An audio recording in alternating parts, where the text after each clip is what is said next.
Hello दोस्तों, तो आज हम करने वाले हैं NISM series XV research analyst के एग्जामिनेशन का मॉक टेस्ट पेपर नंबर 1 के सारे एमसीक्यू। तो सर खाली क्यों बैठे हो जाओ तैयार पास होने के लिए।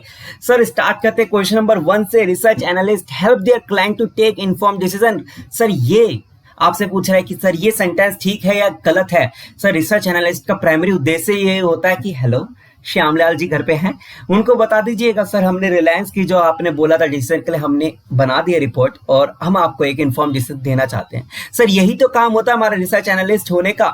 तो हमारे लिए सर ये क्या रहेगा, ट्रू रहेगा। ये बात बिल्कुल सत्य है, true is the correct answer. आगे चलते हैं। Which of this quality are desired in a good research analyst. इनमें से इन चारों को ध्यान से देखिए। इन चारों में से आपसे पूछा गया कौन सा गुड रिसर्च एनालिस्ट के लिए ये क्वालिटी होती है। पहला है clarity in financial concept. Sir clarity होनी चाहिए फाइनेंशियल कॉन्सेप्ट के। सर रिलायंस की रिपोर्ट बनानी है, बैलेंस शीट पढ़ना होगा। सर बैलेंस शीट के लिए फाइनेंशियल कॉन्सेप्ट होना चाहिए। Neck for number of interpretation. Sir balance sheet में सर सेल्स इतनी है, एक्सपेंस इतने हैं, क्या रेशो बन रहा है, इन सब का भी आपको इंटरप्रिटेशन अच्छे से पता होना चाहिए। Ability to read and understand the financial statement. Sir मैंने अभी बताया ना sir P and L balance sheet की नॉलेज होनी चाहिए। एंड डी में बोला ऑल ऑफ द अबव। क्या होगा answer? Sir D all of the above. Sir correct answer. Sir बिल्कुल ठीक बात है सर, आपको 2 मार्क्स मिल चुके हैं, पास होते जा रहे हैं सर आप तो बिल्कुल ही। सेल साइड एनालिस्ट, बेचने side analyst, sell side analyst generally work for money managers. Money managers के अंदर काम करते हैं क्या sir? Like mutual fund, hedge fund, portfolio manager who purchases and sell security for their own investment. Sir क्या word बोल दिया इसने? For their own investment, own account और on behalf of their client. Sir नहीं sir, ये कार्य होता है सर बाय साइड वाला का। सर किसका होता है सर? ये बाय साइड एनालिस्ट का काम होता है। सर सेल साइड वाला क्या करता है सर? आज आया रिपोर्ट क्वार्टरली, सर उस पर एनालिस्ट करा और सर अपने बेच दिया, कई ब्रोकर्स को बेच दिया। अब वो ब्रोकर्स क्या करें सर? वो सर्कुलेट करें। क्या मैंने वर्ड यूज करा? सेल साइड के लिए सर्कुलेट करें। सेल साइड के लिए मैंने एक वर्ड यूज करा है, क्या सर? सर्कुलेट करते हैं। वो अपनी रिसर्च रिपोर्ट बनाने के बाद किसको, रिसर्च रिपोर्ट को सर्कुलेट करते हैं। इन हाउस नहीं होता है, इन हाउस नहीं होता है रिपोर्ट, ये इन हाउस नहीं होता। सेल साइड के लिए मैंने क्या बोला सर? वो सर्कुलेट करते हैं, वो इन हाउस नहीं होता। बाय साइड में क्या बोला सर? यहाँ पे मनी मैनेजर्स की बात करें सर, वहां पे हम काम कर रहे हैं ओन इन्वेस्टमेंट के लिए, तो ये तो गलत हुआ ना सर, ये तो बाय साइड का काम है, ये गलत बोल रहे हो तुम। फॉल्स। आओ आगे आओ Munna. Analyst and decision making the two imperative. Imperative मतलब बहुत इंपॉर्टेंट, बहुत बहुत ज्यादा इंपॉर्टेंट है, बात समझो। Parameters involve in are affected by of the following factor. कौन से ऐसे फैक्टर्स हैं जो कि पैरामीटर्स हैं जो कि बहुत ज्यादा इंपॉर्टेंट होते हैं? मैनेजमेंट एथिक्स को ध्यान में रखना बहुत इंपॉर्टेंट, ये भी। Revenue and cost. सर सही बात बोला है। Efficiency and depression. सर ये तीनों के तीनों इंपॉर्टेंट होते हैं, तो मैं बोल सकता हूँ sir all of the above सही आंसर है। मैं एक आपको ब्रह्मास्त्र देता हूं, कभी भी ना ऐसा कोई क्वेश्चन है ना उसमें से देख लेना 2 ठीक है नहीं, 2 ठीक है या नहीं। डाउट हो रहा है तब भी ऑल ऑफ द अबव ही मैक्सिमम केस में आंसर होता है। मैंने क्या बोला? Maximum case answer.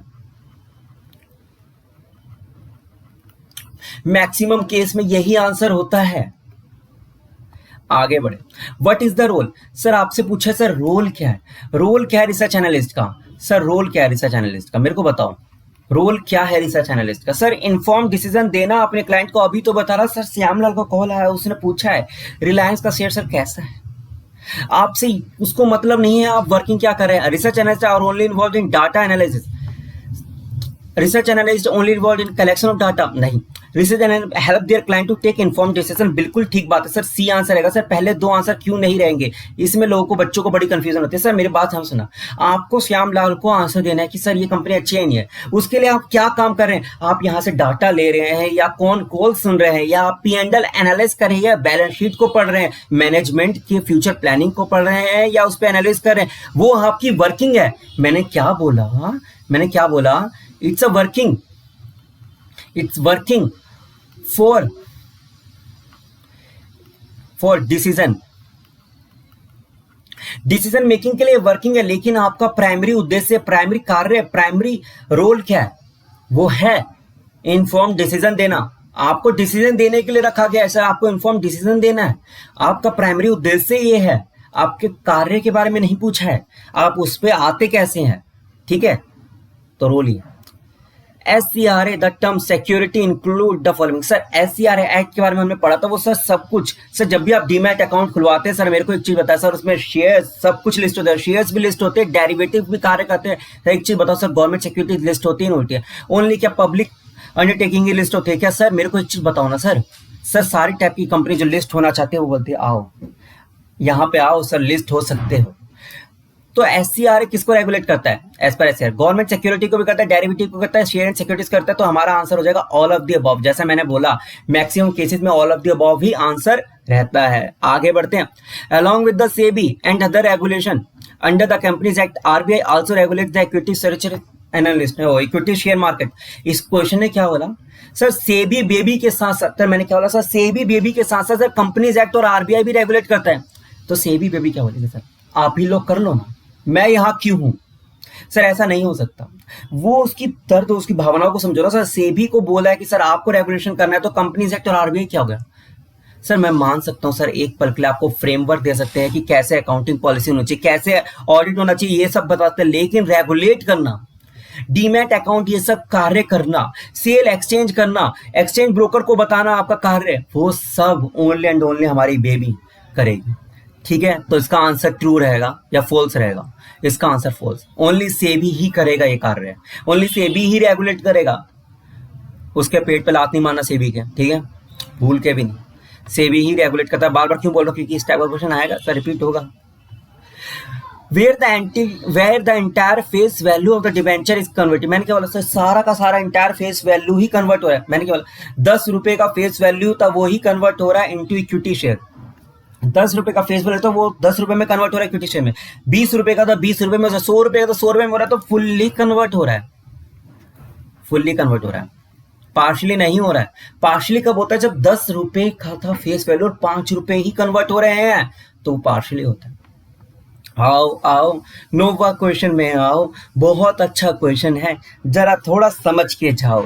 सर क्या बोल रहा है नोवा question, depository receipt which are issued in India.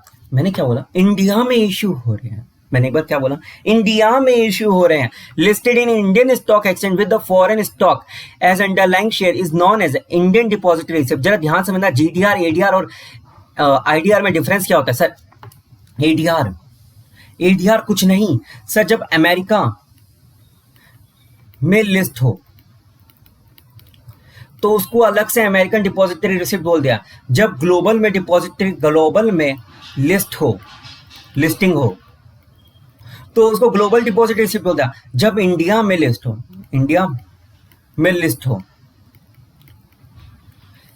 Sir ये क्या लिखते हैं FCCB, ये नाजायज औलाद है। इस क्वेश्चन इस MCQ का, इस ऑप्शन का, इस पूरे कौन में लेन देन ही नहीं था, इसको छोड़ो। Depository receipt which are issued in India and listed in India, उसको बोलते हैं इंडियन डिपॉजिटरी रिसिप्ट। तो इसका आंसर हो जाएगा C। ठीक है, कभी कभी कंफ्यूजन करने के लिए ना आपको अलग अलग कॉन्सेप्ट मिक्स मैच करते रहते हैं। FCCB आ गया जिसका कोई रोल ही नहीं था, अब जानते हैं। ठीक है, और अगर आप नहीं जानते हैं तो मैं चैप्टर वाइज रिवीजन सीरीज निकालने वाला हूं मेरे भाई और बहनों। चैप्टर वाइज सीरीज निकालने के साथ साथ उसमें मैं इंपॉर्टेंट MCQ भी करूंगा। तो आपको क्या करना है, पास होने के लिए share and subscribe my channel. Subscribe करेंगे तो ही आपको मिलेगा। 1 मिनट, फोन बज रहा है।